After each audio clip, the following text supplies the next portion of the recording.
आले आणि इकडे लगेच 8 दिवसामध्ये ते इकडं. आणि मग तेच कुठं अजून लक्षातलं गेलं नव्हतं.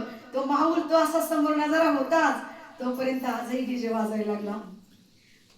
महात्मा सांगत होते एका नाटिकामध्ये की जीवनामध्ये डीजे का वाजत नाही, डीजे का वाजत नाही, मला खुशाली का येत नाही.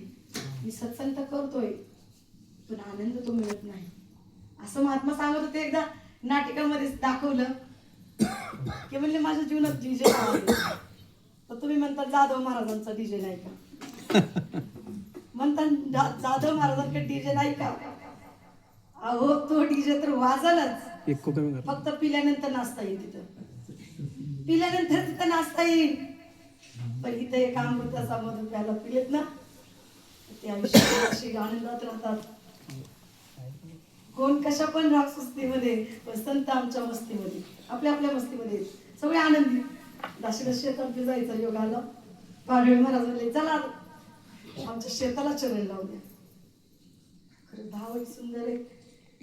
आणि आपण काय निमित्त आहे करता करवी त्यांनी इकडे आपल्याला पोस्टमन बनवून पाठवले. कुणाचं काय आहे कुणाचं काय आहे ते त्याला सगळं माहिती आहे. तनाची मनाची सगळी जाणकारी सद्गुरू आपल्यावर कॅमेऱ्याची नजरने पाहतोय. बहिणी सांगत होत्या त्या त्यांना नव्हतं, त्यांना फरक पडला किंवा चांगलं वाटलं किंवा त्यांचं तन निरोगी झालं असल, पण माझ्या मनाचा 21 वर्षाचा रोग घालवला त्यांनी. माझ्या मनामध्ये जो रोग होता अहंकाराचा, अहंपणाचा, कुठल्याही लोभ लालसा या सगळ्या गोष्टीचा, एका क्षणामध्ये मला असं वाटलं बहिणजींची मसाज केली, दाशीला थोडंफार गुरुकृपेत ज्ञान झालं त्या गोष्टीचं. आणि त्या बहिणजींना जाधव महाराजांमुळे ते सगळं काय झालं. जाधव महाराजांना ते श्रेय जाऊ द्या. गाडीत बसलेली दाशी असताना म्हणजे देवा इथे इतकी सत्संग सुंदर होती, सगळं काही छान होतं, पण मुखी दातार कोण होतं बरं इथं. मुखी महात्माच दिसले नाहीत, सगळेच मला मुखी वाटत होते. तिथं प्रबंध कोण होतो असं काही समजलंच नाही.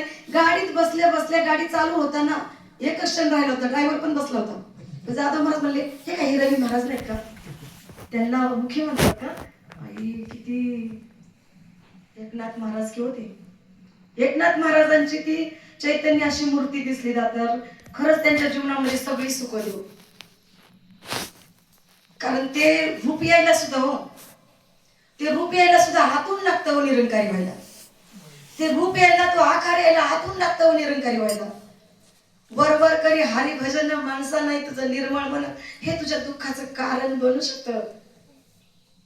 पण बहिणीचा जो सुंदर भाव आहे, सेवेविषयी त्यांची ती भावना आहे, तो सेवेविषयी जी तर्पण आहे, त्याच्यासाठी सद्गुरूला डॉक्टर बनून यावं लागतं.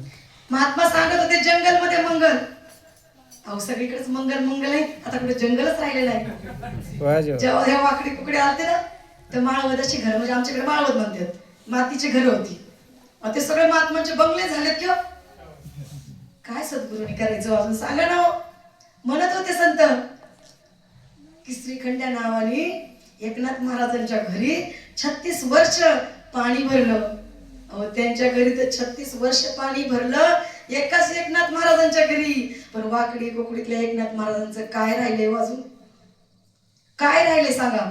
सगळ्यांच्या घरी आजही सद्गुरु रूपाने तो देव पाणी भरतोय. सगळी कामं तुमची होतात मनाने, सगळी कामं होतात. बहिणींनी फक्त भाव मनात आणला कुणीतरी माझ्या घरी डॉक्टर बनून यावं किंवा माझा इलाज बनावं. महात्मा म्हणतात रवी महाराज हे तुमचे मुख्य आहे, तिथल्या सत्संगचे भेट घडवली. महात्मा तुम्हाला आशीर्वाद द्यायचा, बहिणजी खाली उतरा. रवी महाराज म्हणतात चैतन्याची मूर्ती, जसं की ते म्हणतात मूर्तिमंत झालेले ज्ञानेश्वर माऊली तुकाराम महाराज त्यांच्या सगळे काही रूप दिसले दाशीला. ते म्हणतात नाही नाही देवा क्षमा करा, दासचं एकट्याचं नाही वाकडी वाडी गाव, हे सगळे महापुरुष पण सेवेचे पात्र जात आहेत, त्यांच्या घरी चला. बघा कुणाचं निमित्त कुणाचं काय. तेरे भाने शरबत का प्याला, बाबाजींचं वाक्य होतं तेरे भाने शरबत का प्याला. रवी महाराज होते निमित्त, पण इलाज करायचा होता सेवा तर अधिकारी बहिणजींचा अधिकार आहे त्यांच्याकडं, त्या भक्तीचा ओझा आहे. म्हणून सद्गुरूला डॉक्टर बनून पण यावं लागतं. काय काय नाही करायचं अजून. बहिणजी नामस्मरण घ्या म्हणले, थोडं त्यांना गीत म्हणायला लावलं. चेहऱ्यावरती सुकट असा चेहरा होता, काहीतरी आतून व्याधी होत्या. म्हणलं बहिणजी तुम्हाला माताजींवर तर विश्वास आहे, तुम्ही अधिकार आहे, तुम्हाला माहिती आहे. मग माताजीच करते तसं समजा ना. त्यांची मसाज करत होती आणि त्या गुरासारख्या ओरडत होत्या. एखाद्या बहीण काय ऑपरेशन चालले असं त्या रडत होत्या.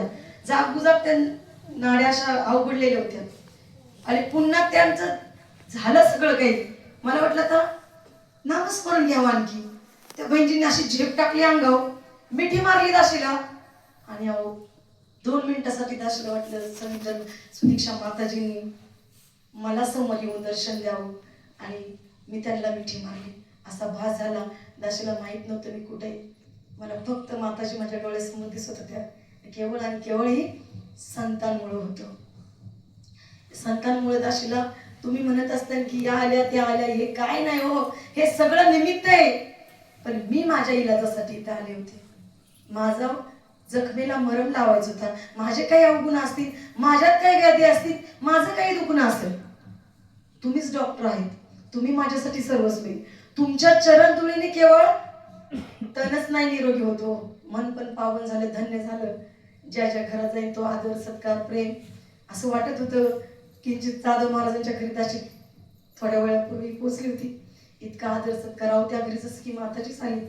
इतकं सुंदर रांगोळ्या बनत्या येते, इतकं सुंदर माऊलाव काय होतं आमचं. कौन पूछता था तेरे बंदगी से पहले, पूजा हुआ चिराग था तेरे रोशनी से पहले. काहीच अवकात नव्हती आमची, केवळ गुरुची सौगात आणि दाशीचं जीवन धन्य झालं. तुम्हा संतांकडून खूप शिकायला मिळलं. दाशी बारामती सांगत असते मोठ्या मंत्र्यांचं गाव आहे, तुम्हाला खूप अभिमान आहे. एक महात्मा म्हणले ती सुप्रिया ताईचा फॅन आहे. दाशी म्हणली मी तिचा टेबल फॅन आहे. तिकडे भेट झाली. महात्मा म्हणले मी सुप्रिया ताईचा फॅन आहे, पण मी म्हणले दासी तर म्हणते त्यांचा मी टेबल फॅन आहे. ते वरच्या फॅन असते. पण केवळ काय करायचं आपल्याला ह्या गुत्त्यात गुंतून, ह्या गुत्त्याशी काय येणं देणे हो. तिथं खुर्चीसाठी मरमर करावं लागते आणि इथं गुरु माझा आई ती खुर्ची देतो. इथं आयतं मोठेपणा, आयतं सगळं इतकं आदर सत्कार. इथं कुणाला वोट मागायची गरज नाही, भीक मागायची गरज नाही, कुणाला काही माया पण द्यायची गरज नाही, कुणाला काही एकर लिहून द्यायची गरज नाही, मला लिहून द्या म्हणायची गरज नाही. पण दाशीला स्वतःची गादी दिली हो, काहीच अवकात नाही.